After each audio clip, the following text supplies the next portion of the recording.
Hi hello ನಮಸ್ತೆ, welcome back to my YouTube channel. ಇವತ್ತಿನ recipe ಗೋರಿಕಾಯಿ ಪಲ್ಯ ಮಾಡ್ತಾಯಿದ್ದೀನಿ. ಹಾಗೆಯೇ ಯಾರೆಲ್ಲ ಈ ವಿಡಿಯೋ ನೋಡ್ತಾ ಇದ್ದೀರೋ ನಮ್ಮ ಚಾನಲ್ನ ಸಬ್ಸ್ಕ್ರೈಬ್ ಮಾಡ್ಕೊಳ್ಳಿ. ಹೇಗೆ ಮಾಡೋಣ ಅಂತ ನೋಡೋಣ ಬನ್ನಿ. ಏನೇನು ಬೇಕು ಅಂತ. ನಾನಿಲ್ಲಿ ಗೋರಿಕಾಯಿನ ಸಣ್ಣದಾಗಿ ಕಟ್ ಮಾಡಿ ವಾಶ್ ಮಾಡಿ ಎತ್ತಿಟ್ಕೊಂಡಿದ್ದೀನಿ. ಹಾಗೆಯೇ ಈರುಳ್ಳಿ, ಕರಿಬೇವು, ಕೊತ್ತಂಬರಿ ಸೊಪ್ಪು, ಹಾಗೆಯೇ ಕಡಲೆ ಬೀಜನ ಹುರಿದು ಎತ್ತಿಟ್ಕೊಂಡಿದ್ದೀನಿ. ಹಾಗೆಯೇ ಕೊಬ್ಬರಿ ತುರಿ, ಬ್ಯಾಡಗೆ ಮೆಣಸಿನ್ಕಾಯಿ 2 ತೊಗೊಂಡಿದ್ದೀನಿ, ಸ್ವಲ್ಪ ಹುಣಸೆಹಣ್ಣು. ಇದನ್ನು ರುಬ್ಕೊಳ್ಳೋಣ. ನಾನಿಲ್ಲಿ ಒಂದು ಜಾರಿಗೆ ಕಡಲೆ ಬೀಜ, ಕೊಬ್ಬರಿ, ಮೆಣಸಿನ್ಕಾಯಿ ಮತ್ತು ಹುಣಸೆಹಣ್ಣು ಹಾಕ್ಕೊಳ್ತಾ ಇದ್ದೀನಿ. ಇದನ್ನು ತರಿಯಾಗಿ ಸ್ವಲ್ಪ ರುಬ್ಕೊಳ್ಳೋಣ. ನೋಡಿ, ಇಷ್ಟ ಆಗಿದ್ರೆ ಸಾಕು. ಈ ಥರ ರುಬ್ಕೊಂಡ್ರೆ ಸಾಕು.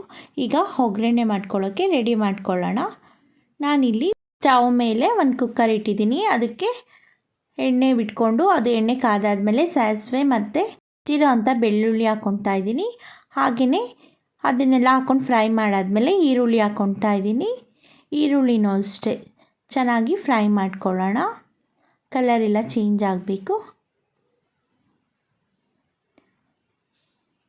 ಗೋರಿಕಾಯಿ ಪಲ್ಯ ಅಂತೂ ತುಂಬಾ ಟೇಸ್ಟಿಯಾಗಿರುತ್ತೆ. ಚಪಾತಿಗಂತೂ ತುಂಬಾ ಚೆನ್ನಾಗಿರುತ್ತೆ. ಈ ಮೆಥಡಲ್ಲಿ ನೀವು ಒಂದ್ಸಲ ಟ್ರೈ ಮಾಡಿ. ಹಾಗೆಯೇ ಚೆನ್ನಾಗಿ ಫ್ರೈ ಆಗಿದೆ. ಈಗ ನಾನು ಕರಿಬೇವು ಹಾಕ್ಕೊತಾ ಇದ್ದೀನಿ. ಅದನ್ನು ಅಷ್ಟೇ ಹಾಕ್ಕೊಂಡ್ಮೇಲೆ ಚೆನ್ನಾಗಿ ಫ್ರೈ ಮಾಡ್ಕೊಳ್ಳೋಣ. ಇದಂತೂ ಮಾಡೋದು ಅಷ್ಟೇ ತುಂಬಾ ಈಸಿ, ಬೇಗನೂ ಆಗುತ್ತೆ. ಹಾಗೆ ನಾನಿಲ್ಲಿ ಸ್ವಲ್ಪ ಅರಿಶಿನ ಹಾಕ್ಕೊತಾ ಇದ್ದೀನಿ. ಅದನ್ನು ಅಷ್ಟೇ ಚೆನ್ನಾಗಿ ಮಿಕ್ಸ್ ಮಾಡ್ಕೊಂಡಿದ್ದೀನಿ. ಹಾಗೆಯೇ ನಾನು ಈ ಟೈಮಿಗೆ ಗೋರಿಕಾಯಿನ ಹಾಕ್ಕೊತಾ ಇದ್ದೀನಿ. ಅದನ್ನು ಅಷ್ಟೇ ಚೆನ್ನಾಗಿ ಫ್ರೈ ಮಾಡ್ಕೊಳ್ಳೋಣ. ಇದಂತೂ ತುಂಬಾ ಟೇಸ್ಟಿಯಾಗಿರುತ್ತೆ, ತುಂಬ ಚೆನ್ನಾಗಿರುತ್ತೆ. ರೈಸ್ ಜೊತೆನೂ ತಿನ್ಬೋದು. ಹಾಗೆ ಚಪಾತಿಗಂತೂ ತುಂಬಾ ಟೇಸ್ಟಿಯಾಗಿರುತ್ತೆ. ಈಗ ಗೋರಿಕಾಯಿನ ಚೆನ್ನಾಗಿ ಫ್ರೈ ಮಾಡ್ಕೊಳ್ತಾ ಇದ್ದೀನಿ. ಅದನ್ನೆಲ್ಲ ಚೆನ್ನಾಗಿ ಮಿಕ್ಸ್ ಮಾಡ್ಕೊಳ್ಳೋಣ.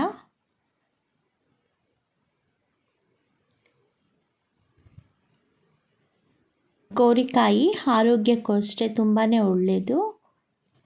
ಈ ಪಲ್ಯ ತುಂಬಾ ಟೇಸ್ಟಿಯಾಗಿರುತ್ತೆ. ಹಾಗೆಯೇ ಚೆನ್ನಾಗಿ ಫ್ರೈ ಆಗಿದೆ. ಈ ಟೈಮಿಗೆ ನಾನು 1 ಸ್ಪೂನ್ ಖಾರದ ಪುಡಿ ಹಾಕ್ಕೊತಾ ಇದ್ದೀನಿ.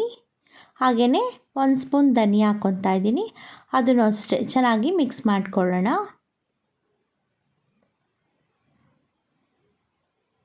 ಹಾಕ್ಕೊಂಡು ಚೆನ್ನಾಗಿ ಫ್ರೈ ಮಾಡ್ಕೊಳ್ಳೋಣ. ಹಾಗೆಯೇ ರುಚಿಗೆ ತಕ್ಕಷ್ಟು ಉಪ್ಪು ಹಾಕ್ತಾಯಿದ್ದೀನಿ.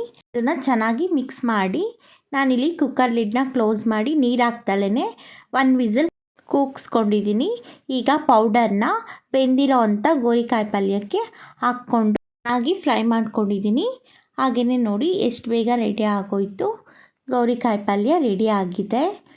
ಚಪಾತಿ ಮತ್ತು ರೈಸ್ಗೆ ತುಂಬಾ ಚೆನ್ನಾಗಿರುತ್ತೆ. ಹಾಗೆಯೇ ಯಾರೆಲ್ಲ ಈ ವಿಡಿಯೋ ನೋಡ್ತಾ ಇದ್ದೀರೋ ನಮ್ಮ ಚಾನಲ್ನ ಸಬ್ಸ್ಕ್ರೈಬ್ ಮಾಡಿ, ಲೈಕ್ ಮಾಡಿ. ಹಾಗೆಯೇ ಈ ಮೆಥಡಲ್ಲಿ ನೀವೊಂದು ಸಲ ಟ್ರೈ ಮಾಡಿ ನಮ್ಮ ಚಾನಲ್ನ ಸಪೋರ್ಟ್ ಮಾಡಿ. Thank you so much.